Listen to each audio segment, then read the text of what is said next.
recuerdo mañana sus recitales. Vamos a hacerlo de la siguiente manera. La idea es que tengan una hora larga para exponer y luego comentemos o preguntemos, y lo hacemos de manera seguida. Después de que termine el maestro Emilio Luis sigue maestro Carlos.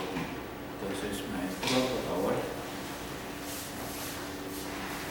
Bueno, pues es un honor y un enorme placer para mí estar aquí con ustedes en mi primera visita a Colombia. Nunca había venido yo.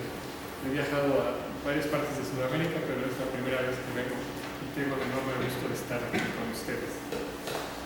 Muchas personas, colegas, estudiantes y en general mis propios alumnos me han solicitado que hable acerca de la matemática y los matemáticos, y en particular de mi quehacer en esta disciplina. Correspondo la petición esperando que esta información ayude a comprender tanto a la matemática como a los matemáticos, y en particular algunas de las áreas de la matemática a las cuales me he dedicado. Así que lo que les contaré será la historia de mi vida matemática. En esta charla, debido a lo heterogéneo del público, he tratado de dejarle algo a cada uno. Es decir, voy a exponer conceptos de varios niveles. Les pido disculpas a quienes desean ver una larga serie de teoremas y también disculpas a quienes prefieren no ver una larga serie de teoremas. He procurado, salvo en algunos casos específicos, describir con palabras comunes algunos de los temas con el fin de ofrecerles un aspecto panorámico acerca de estos y dar las referencias bibliográficas donde el interesado puede encontrar en profundidad lo que brevemente expondré. Es decir, voy a presentarles un camino para en la literatura poder seguir tal o cual cosa. La matemática posee una enorme aplicabilidad y constituye un lenguaje y marco indispensable para todas las ciencias.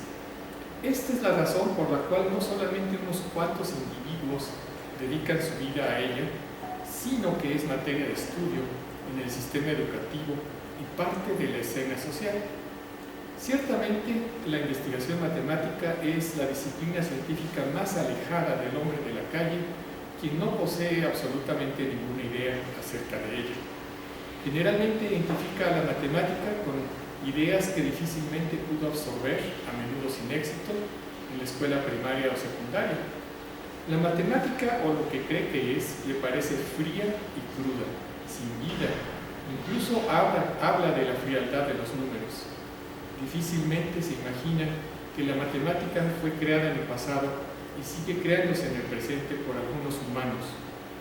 Le es muy difícil comprender el hecho de que sea una disciplina intelectual abstracta y que posea una existencia independiente y floreciente. Una manera de establecer un contacto con ellas a través de pláticas como esta, o bien a través de conocer y escuchar matemáticos que trabajen en las distintas disciplinas de la ciencia que utilizan a la matemática. En esta conferencia, fundamentalmente expondré temas relacionados con la matemática y sus creadores. La matemática posee varias características que la hacen diferir de otras disciplinas. La primera es que es muy difícil de describir o definir su materia de estudio. Es claro cuál es la materia de estudio de algunas áreas de la astronomía o de la biología, pero no de la teoría algebraica. Esto se debe fundamentalmente a que los objetos de estudio son conceptos definidos de manera abstracta, los cuales a menudo van encadenados a otros conceptos previamente definidos. Su descripción se reduce a definiciones formales que requieren de conexiones neuronales, las cuales a su vez requieren de cierto tiempo para realizarse. Esto, aunado a una madurez matemática o entrenamiento matemático, le permite al ser humano asimilar una buena cantidad de ideas abstractas. Por ejemplo, trate usted de explicarle a su sobrinita preguntona qué es la adición, o de qué se trata la geometría analítica, o qué es un anillo. Requerirá, después de muchas explicaciones intuitivas, establecer definiciones formales y tiempo, mucho tiempo. La segunda característica es que posee una lógica perfecta. La matemática de Euclides es tan válida hoy como en la época de Euclides. Esto contrasta con otras teorías como la de la tierra plana o la del flogisto o la del éter. La tercera es lo conclusivo de la matemática. Esto es, las diferentes disciplinas toman conclusiones con base a las manipulaciones matemáticas. La cuarta es su independencia, es decir, no requiere de equipos costosos a diferencia de las ciencias experimentales. Basta a veces con lápiz y papel o ni siquiera esto. Arquímedes dibujaba sobre la arena, Leray escribió su matemática siendo prisionero de guerra, y a pesar de los regímenes políticos de toda índole, la matemática continúa evolucionando. Es interesante observar que sus bibliotecas son menos grandes que las de otras disciplinas. Según me comentó mi querido amigo Arrigo Cohen, que en paz descanse, matema significa erudición, mantanen el infinitivo de aprender, el radical mens significa en pasivo ciencia, saber, luego es lo relativo al aprendizaje, así que en sentido implícito, matemática significa lo digno de ser aprendido. Se dice matemática o matemáticas. Esta última denominación obedece a circunstancias históricas. En la Edad Media la clasificación en ramas estaba dada por la aritmética, música, geometría y astronomía, las que constituyeron el quadrivium. A estas se les agregaron otras más como el álgebra y posteriormente la teoría de números. Sin embargo, desde la primera mitad del siglo XIX, debido al progreso en diversas ramas, se le dio unidad a la ciencia matemática y justificaron el nombre en singular. ¿Qué es la matemática? Pues no existe una definición de lo que es la matemática, hay muchas. Sin embargo, se dice que es una colección de ideas y técnicas para resolver problemas que provienen de cualquier disciplina, incluyendo a la matemática misma. Recuerden el famoso y último teorema de Fermat, el cual sucede al de la ecuación pitagórica x cuadrada más y cuadrada igual a z cuadrada, que dice que la ecuación x a la n más y a la n igual a zn a la n nunca tiene soluciones enteras positivas para cualquier entero positivo n mayor que 2, excepto para n igual a 2. Estas ecuaciones no tienen una interpretación geométrica. Aparentemente este problema no pareciera tener mucha importancia, sin embargo ha tenido una influencia enorme en el desarrollo de la matemática. Fermat dijo que tenía una demostración, pero que no tenía espacio para escribirla. Por más de 300 años este problema, aparentemente sencillo, ha sido el motivo de grandes esfuerzos de muchos matemáticos, y es precisamente de estos esfuerzos que se han creado nuevas técnicas y conceptos, los cuales tienen influencia en muchas áreas de la matemática. El problema de los 4 colores afirma que solamente se requieren 4 colores para iluminar o colorear cualquier mapa del globo terrestre, con la condición de que 2 países adyacentes deban tener colores diferentes. La solución positiva, más de 100 años después, fue obtenida mediante el uso de la computadora, teniendo un impacto muy pequeño en la matemática. Fue el primer problema no trivial solucionado por la computadora. En la matemática, si un problema se resuelve mediante métodos estándares, el problema pierde mucho de su interés. Si no se resuelve mediante los métodos conocidos por mucho tiempo, se convierte en un problema clásico. Un buen problema es aquel que da lugar a nuevas técnicas con gran aplicabilidad a otras áreas. Las ideas nuevas que constituyen los pasos para obtener la solución de algún problema constituyen el progreso de la matemática. Los matemáticos sabemos apreciar las técnicas ingeniosas. Existen aspectos contrastantes y alternativas dentro de la investigación matemática. A continuación veamos algunos. Existen diferencias entre lo que realiza un matemático puro y uno aplicado, aunque existe también una interrelación entre las dos. En cuanto a la matemática pura, está la alternativa acerca de la teoría matemática y la resolución de problemas. Existe una gran variedad de problemas.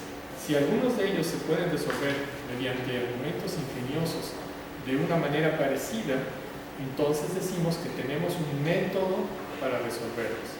Y si estos son muchos, entonces decimos que tenemos una teoría matemática. Así se evoluciona de una colección de problemas a una teoría, la cual difiere del concepto que de ella se tiene en otras disciplinas científicas.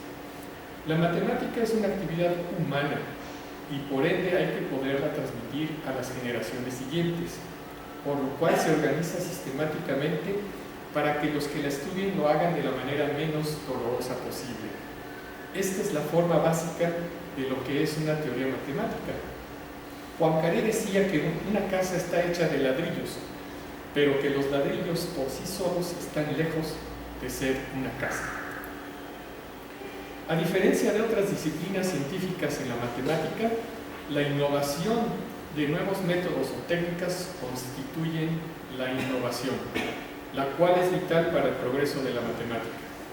No se requiere del descubrimiento de antiguos documentos manuscritos, ni del trabajo experimental o de la introducción de nueva tecnología. La innovación se da, entre otras cosas, por la creación de nuevas técnicas. Por ejemplo, cuando Galois se dio cuenta al trabajar en el problema de la insolubilidad de la ecuación polinomial general de grado -5, que la clave estaba en las simetrías de las 5 soluciones de la ecuación, proveyó los fundamentos de la teoría general de la simetría, la cual es una de las ramas más profundas y de amplio espectro de toda la matemática, llamada teoría de grupos. También hay innovación interna al tratar de dar cohesión a una teoría matemática, al realizar preguntas adecuadas, las cuales requieren de mucha intuición y compenetración. También puede venir de problemas de otras disciplinas. Se puede decir que hay progreso matemático cuando existe una aplicación continua de métodos usuales intercalados espectacularmente con nuevos conceptos y problemas. Veamos un ejemplo de una teoría matemática, la K-teoría algebraica.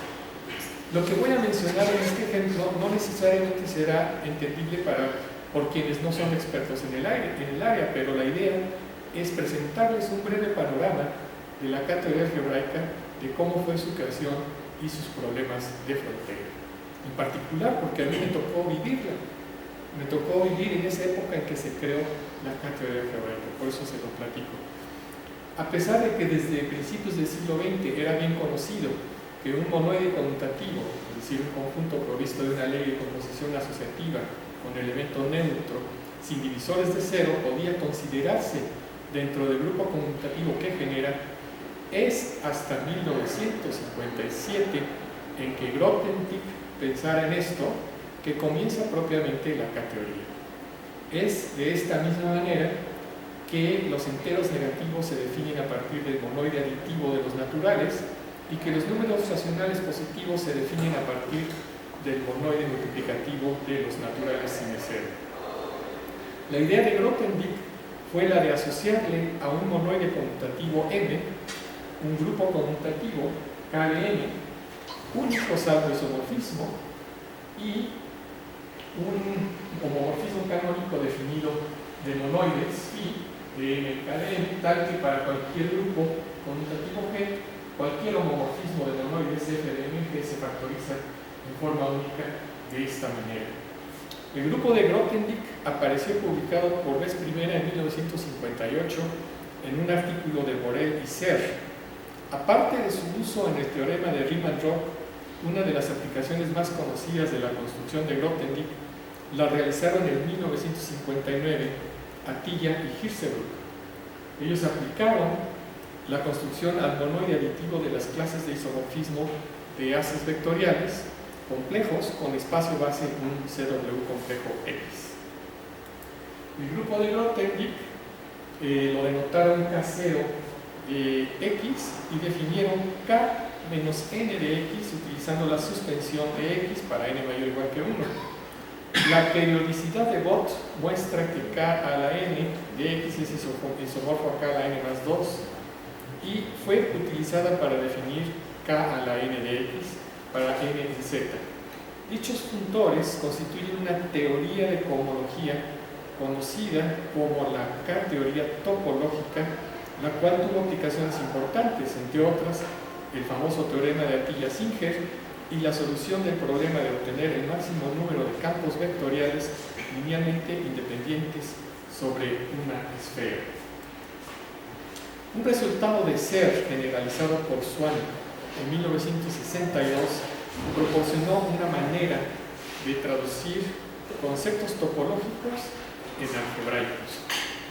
En efecto, si tenemos X un espacio Hausdorff compacto y Cx el anillo de las funciones complejas en X, entonces existe una equivalencia entre la categoría de los haces vectoriales B sobre X y la categoría de los módulos proyectivos finitamente generados sobre C de X, dada por la relación de a cada B y asocia gamma de B, que es denota las secciones de las vistas como módulos sobre C de X.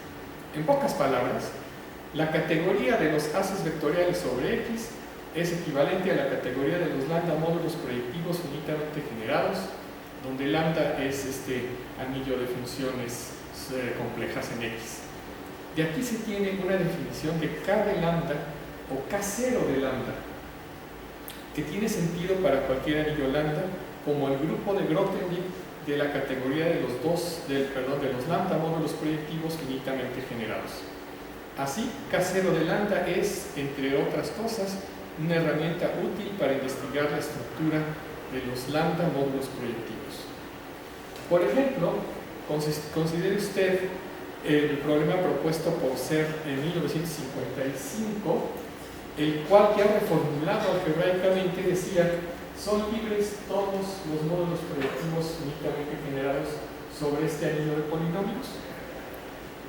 En dicho artículo se introducía en la teoría de gavillas en la geometría algebraica.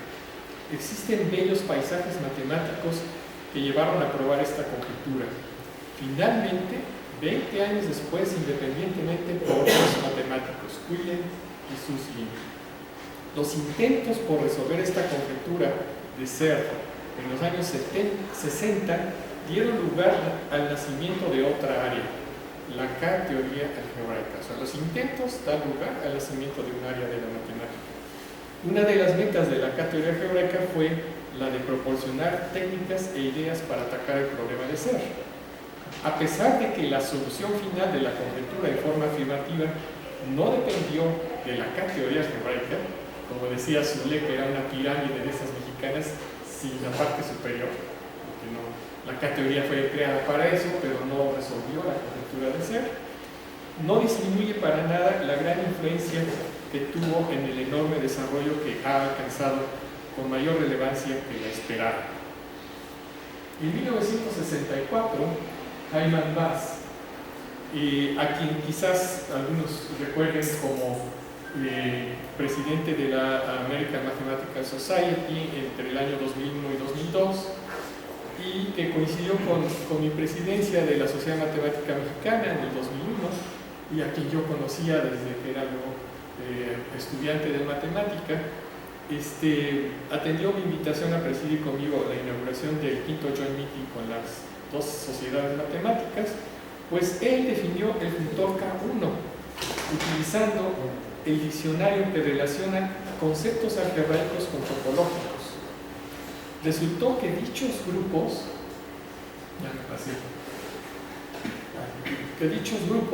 eran los mismos que los introducidos por Whitehead. Así se tuvo que K1 de lambda es el cociente del grupo lineal módulo su conmutador, que resultó ser el grupo de homología de K1 de este mismo grupo con coeficientes enteros. Por resultados de la homología de grupos, K1 pues resulta ser esto. Y es igual, ¿qué pasa? Y en 1950 Whitehead consideró el grupo K1 de ZG, donde ZG denota el anillo entero de grupos fundamentales G de complejos celulares, el cual poseía aplicaciones topológicas. Un resultado relacionado con esto es el teorema del S-cobordismo. Hubo varios resultados importantes en los años 60, teniendo el punto de vista de la K-teoría algebraica, entre muchos otros la generación finita de K1 de ZG y los resultados de la estabilidad para la solución del problema del subgrupo congruente en 1967 por Bass, Milor y Serre para el grupo especial lineal de un anillo de enteros campo numérico. Este último sentó las bases para un tema aritmético en la cátedra algebraica, el cual se ha convertido en uno de sus más importantes aspectos. Durante los últimos años de la década de los 60, uno de los problemas más importantes era el de definir funtores Kn de lambda para n en z. Este problema estuvo sugerido por analogía con la K-teoría topológica. En 1969, John Milnor definió K2 de lambda como el núcleo del epimorfismo del grupo de Steinberg St de lambda en el de las matrices elementales en lambda. Es decir, el núcleo era esta cosa. Él resultó ser K2, lo definió como K2 de lambda. Qué cosa más rara, ¿no? Definir K2 como el núcleo del epimorfismo. Bueno, pues Kerber en el año 1970 prueba que este grupo de Steinberg resulta ser la extensión central universal de E lambda, un concepto de extensión central ya antiguo, digamos de la primera mitad del siglo XX, como siglos que anterior, y por lo tanto K2 de lambda puede describirse como el multiplicador de Schur de 1904 del grupo perfecto E lambda. De manera que queda que la K-teoría algebraica de este anillo es la homología H2 de E lambda con coeficientes enteros. Resulta ser que K2 de lambda es sumamente difícil de calcular. En 1969, Matsumoto calculó K2 de un campo, describiéndolo mediante generadores y relaciones que fueron utilizadas por Bass y Tate para describir K2 de campos numéricos. La K-teoría algebraica es un fenómeno multidisciplinario dentro de la matemática, y para definir los grupos de K-teoría superior necesitamos de la siguiente famosa construcción de Vida-Quillen. Es el único, creo que es el único que pongo teorema, perdonen ustedes a los que no quieren ver nombres, ¿no?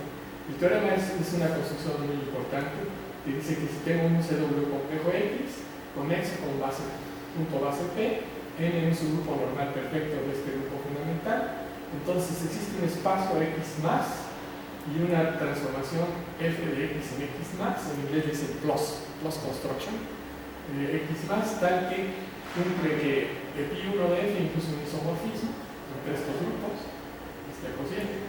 2, para cualquier módulo sobre este grupo, A, F define un isomorfismo. Y tercero, que este espacio más, X más, está determinado, excepto por equivalencia homotópica por 1 y 2. Y este teorema se conoce como la construcción más de Quillen y fue inspirada por la necesidad de encontrar una interpretación topológica del funtor K2 de Milnor.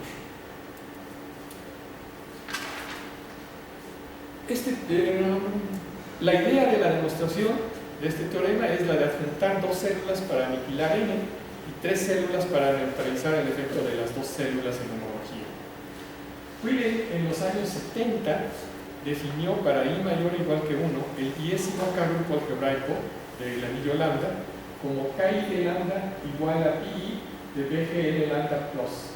O sea, esto quiere decir el espacio clasificante de este grupo lineal infinito y al cual hemos aplicado la plus construction y el iésimo grupo de homotopía. Esa es la definición de Ki de lambda. Y como chiste, como yo he trabajado en esta área, los periodistas siempre me preguntan, oye, ¿qué es la K-teoría algebraica, no? Y mi respuesta es inmediata. ¿De cuánto tiempo dispone usted para oír la respuesta? Porque, pues, ¿cómo le digo qué es, no? Esta definición la doy en la última clase después de 2 años de ver topología algebraica y teoría homotopía de posgrado de matemática, y el periodista quiere que le diga así en palabras qué significa. Pues está muy difícil, ¿no? Bueno, como en los casos I igual 1 y 2, es un funtor covariante de la categoría de anillos a la categoría de grupos. Una de las huellas de avance significativo en la matemática es el descubrimiento de relaciones inesperadas entre diversas áreas. Eso es el máximo en matemática, 2 áreas relacionadas mediante algo, ¿no? Quizá uno de los ejemplos más notables de tal avance es el desarrollo de la cátedra algebraica de Quillen, en la cual el álgebra y la topología se ven relacionadas de una manera nueva y fundamental. Por un lado, la categoría algebraica introduce métodos topológicos para definir invariantes algebraicos, tales como los K-grupos de anillos de orden superior, y por otro lado proporciona una forma de introducir conceptos algebraicos en conceptos topológicos. La cátedra algebraica estudia las propiedades de los grupos K y de lambda construidos a partir de un anillo lambda. Uno de los problemas más importantes de la cátedra algebraica es el cálculo de los grupos KI para diversos anillos lambda, pero a pesar de los esfuerzos de destacados matemáticos como Bass, Milnor, Karoubi, Quillen, Weibel, Daudet, Soule, Snape, únicamente se conoce un número muy reducido de ellos. Veamos algunos. Bass demostró en 1968 que K1 de Z es isomorfo a los enteros módulo 2 y que K1 de Z módulo P cuadrado es esto, para P primo diferente de 2. Luego Milnor demostró en 71 que K2 de los enteros es isomorfo a Z módulo 2 y que K2 de Z módulo P cuadrado es isomorfo a 0 para un primo P diferente de 2. Los topólogos usamos esto, en lugar de poner Z módulo 2Z, escribimos Z terminal 2 para decir eso, ¿no? Es una deformación de los topólogos, ¿no? Así es. Y en 1972, Quillen calculó la cátedra algebraica de un campo finito y prácticamente es el único cálculo completo que se ha realizado de KI de un anillo.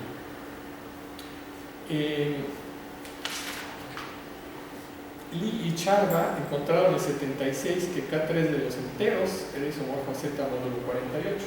¿Por qué estoy hablando de los enteros? KI de Z. Ahorita les digo por qué. Si consideramos R un anillo de enteros en un campo numérico y consideramos I un ideal no trivial, el calcular KI de R módulo I para anillos finitos es un problema abierto para I mayor o igual que 3. Resultados parciales han sido obtenidos por Eres Friedlander y también por Eisbeth, Kinaber, Snape y Soule.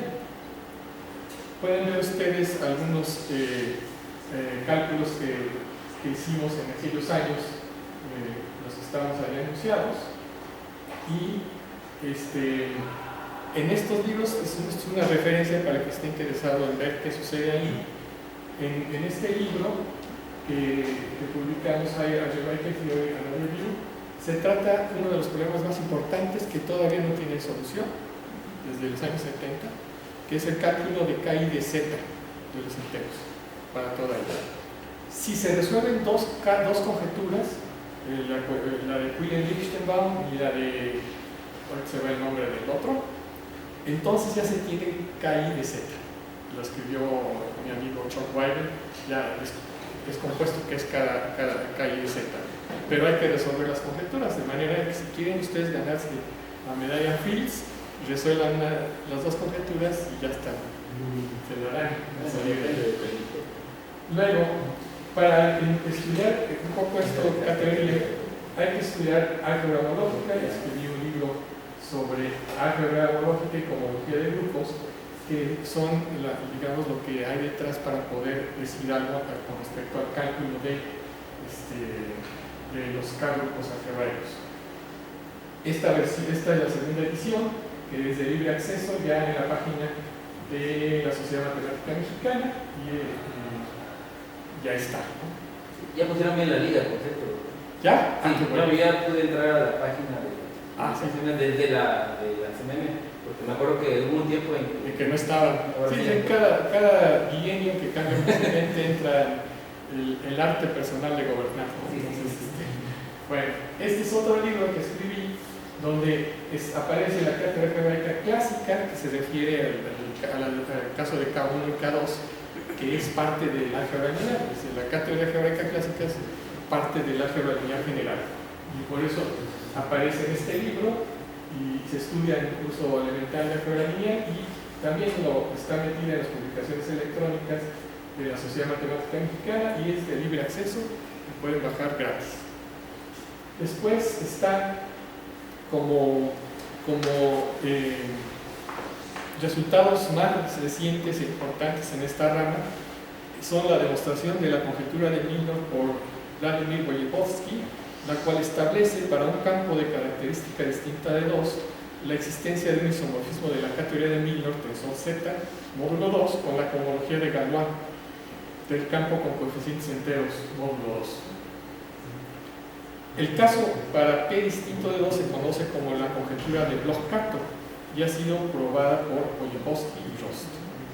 Un resultado importante, un resultado relativamente reciente, es la verificación de que para n igual a 2 módulo 4, los grupos finitos de Kn de Z, como les acabo de decir, son cíclicos para n menor que 20.000, pero ya está descrito en general.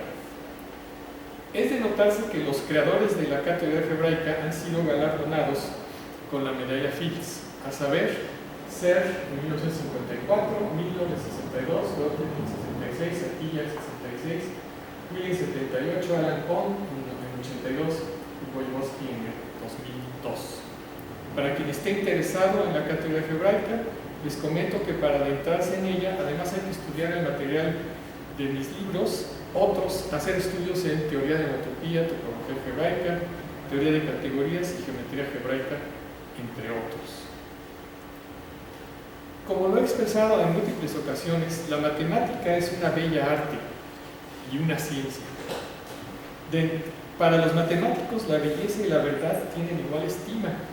Tenemos mucho aprecio por un argumento hermoso, esto es, un argumento que conlleva elegancia en el estilo, economía de esfuerzo, claridad de pensamiento, perfección en el detalle y en la forma de acertar una deducción contundente y convincentemente. Los matemáticos nos dedicamos a un área u otra dependiendo en qué tan bella nos parece una con relación a la otra. Buscamos métodos elegantes y evitamos argumentos feos. Hay varias características estéticas de la matemática. La universalidad, en el sentido de que casi cualquier rama de conocimiento posee aspectos que se pueden analizar matemáticamente. El desarrollo de argumentos simples y concisos son absolutamente indispensables para el progreso de la matemática. La selección y formulación de problemas son un arte que depende de la intuición del matemático. Aquí los aspectos estéticos juegan un papel muy importante.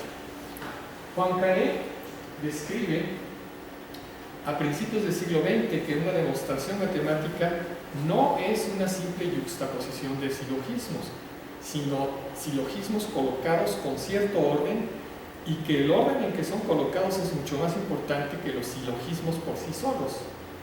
Comenta que no tiene miedo de que alguno de estos se le olvide, pues cada uno de ellos tomará su lugar en el arreglo sin el menor esfuerzo. También describe el proceso de creación. Ese es uno de los primeros intentos que se hicieron, y lo hizo Poincaré en el Congreso de Psicología, si no me equivoco. Ahora actualmente se sabe un poco más, o bastante más, ¿no? Con los estudios. Todos los psicólogos están fascinados con la resonancia magnética, ¿verdad? Y ven cómo sucede en el cerebro cosas. Pero en aquel entonces, Poincaré, que era además un extraordinario filósofo, un extraordinario geólogo, matemático, físico y muchas más características, pone el problema de la siguiente manera. Aquí está sentado pensando acerca de algo, ¿no? ¿Qué es esto, no?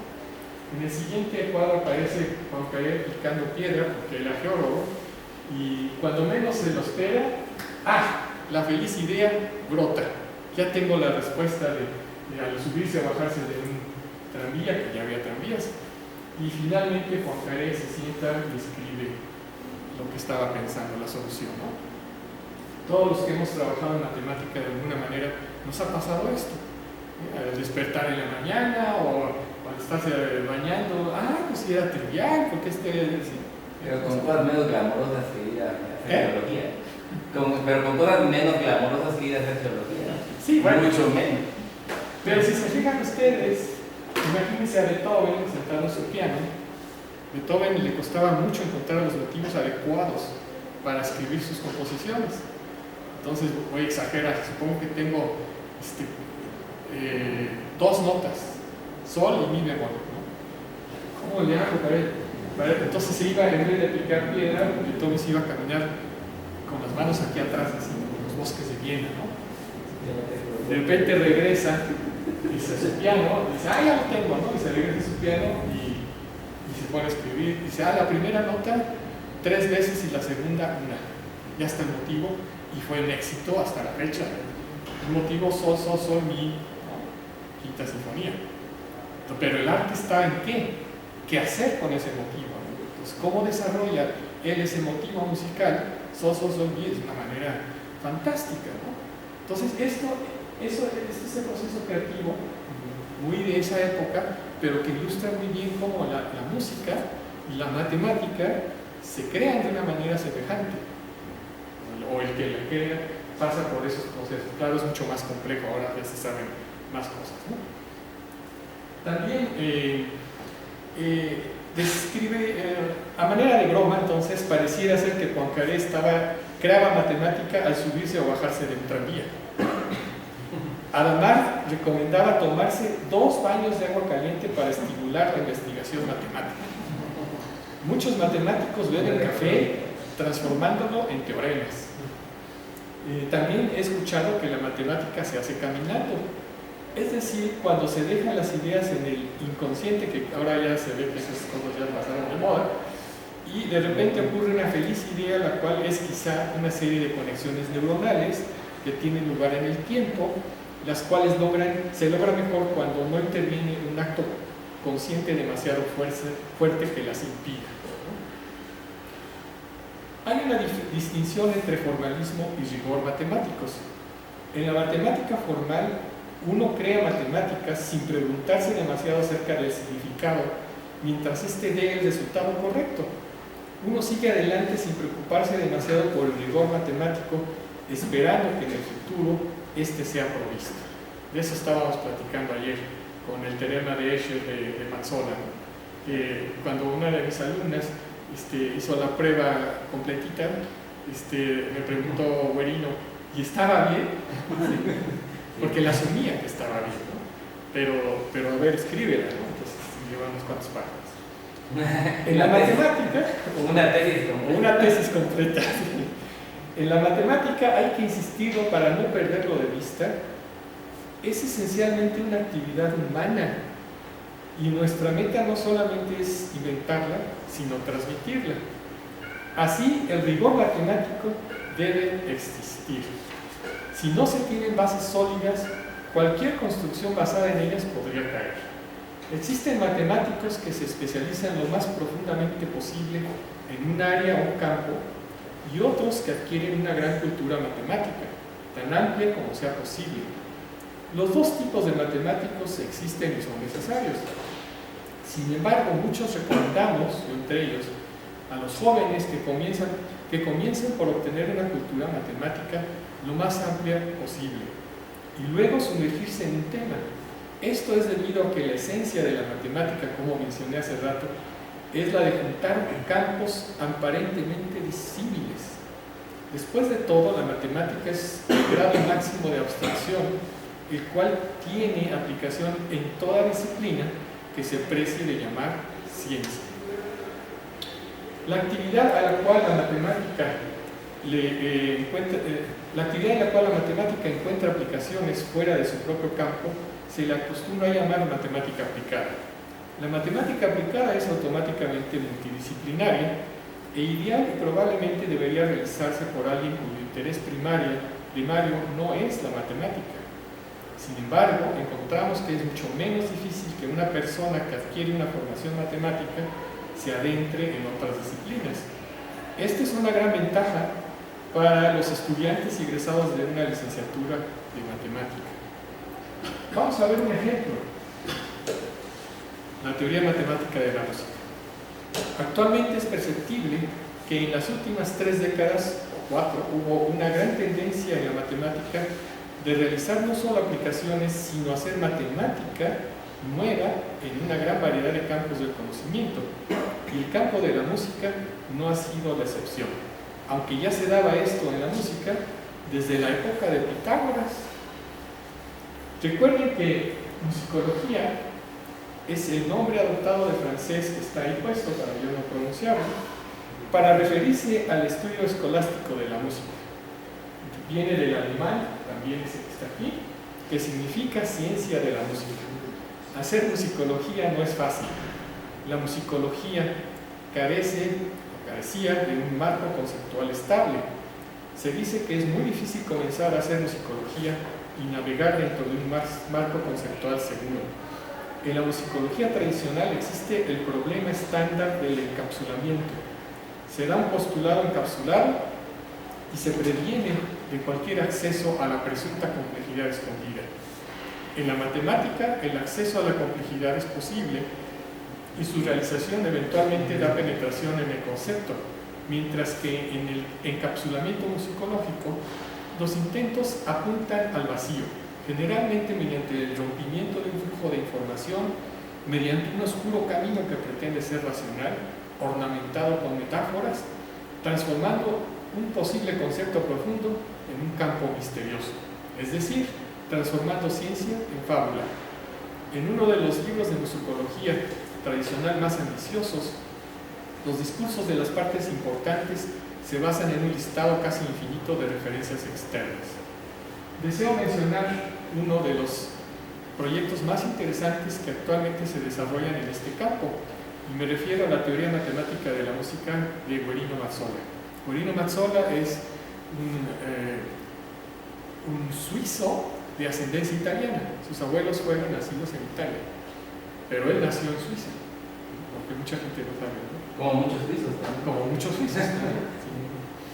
Y es bastante desconocida para algunas, en muchos lados, esta teoría, y es bastante desconocido la aplicación de conceptos matemáticos a la musicología, y en particular es desconocido lo que es la teoría matemática de la música.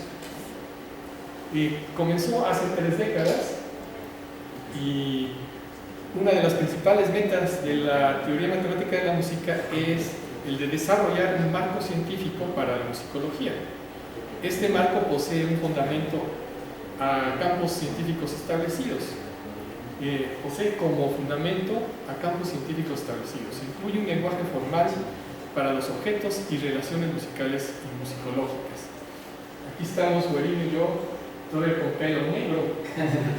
Ya ahora los dos estamos ya bien blanquitos. ¿No? 47. En México, VIPs. Bueno, pues la teoría matemática de la música está basada en las teorías de módulos y categorías, en la topología algebraica y combinatoria, en la geometría algebraica. La música está enraizada con realidades físicas, psicológicas y semióticas, pero la descripción formal de las instancias musicales pues corresponde al formalismo matemático. También la teoría de representaciones interviene en esto, es decir, en matemática de un buen nivel. Su propósito es el de describir las estructuras musicales. La filosofía detrás de ella es la de comprender los aspectos de la música que están sujetos al raciocinio, de la misma manera en que la física, comparen ustedes música y física para tener una idea más clara, puede hacerlo de los fenómenos propios del trabajo científico.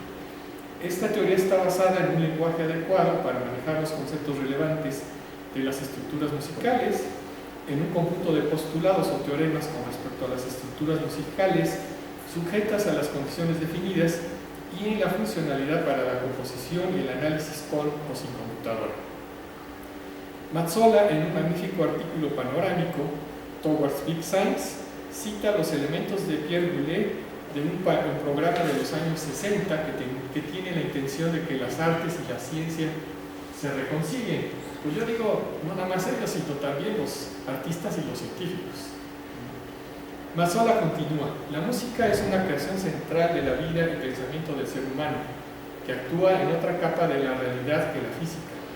Creemos que el intento de comprender o de componer una obra de gran envergadura en la música es tan importante y difícil como el intento de unificar la gravitación, el electromagnetismo, las fuerzas débiles y fuertes. De seguro las ambiciones son comparables y por lo tanto las herramientas, la matemática, ¿verdad?, deben ser comparables. Es decir, tengo que tener herramientas adecuadas para modelar ese fenómeno. En los años 80, Mazzola observó que las estructuras musicales son estructuras globales pegadas con datos locales. Piensen ustedes en topología diferencial. Posteriormente, estos son los conceptos estudiados en lo que ahora se conoce como teoría matemática clásica de la música, porque posteriormente, en los años 90, Mazzola menciona 3 paradigmas mayores de la matemática y musicología que han ocurrido durante los 150 años que han sido paralelos en la evolución de ambas y la creciente presencia de la matemática en la música. Estas son las estructuras globales, las simetrías y la filosofía de Yoneda.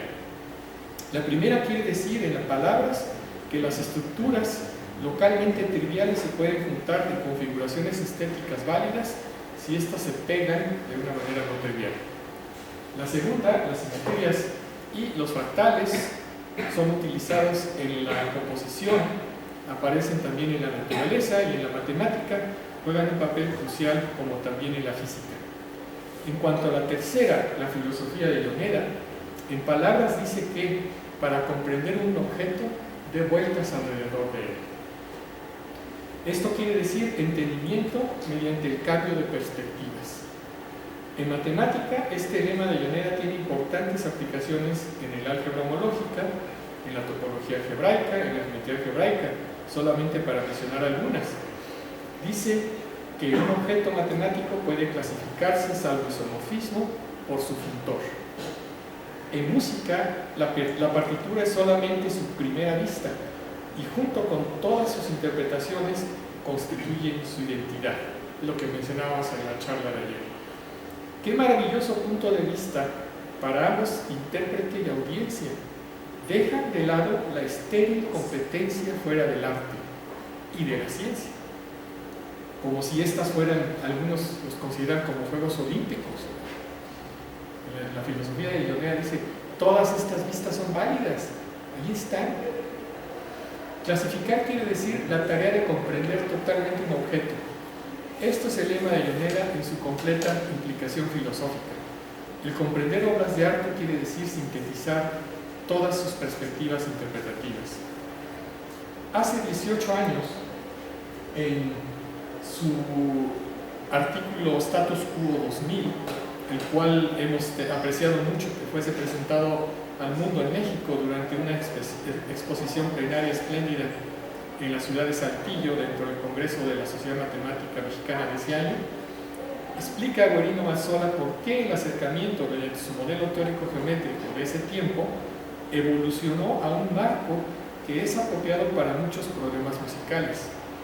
Ese nuevo marco estaba basado en matemática más sofisticada, como la teoría de categorías y de topos. Uno de los propósitos de la teoría matemática de la música es la de establecer dicho marco conceptual estable, definiendo los conceptos en una forma precisa. Afortunadamente, este es el cartel del primer seminario que tuvimos en ese año en la Ciudad de México. Vinieron Roberto Ferretti,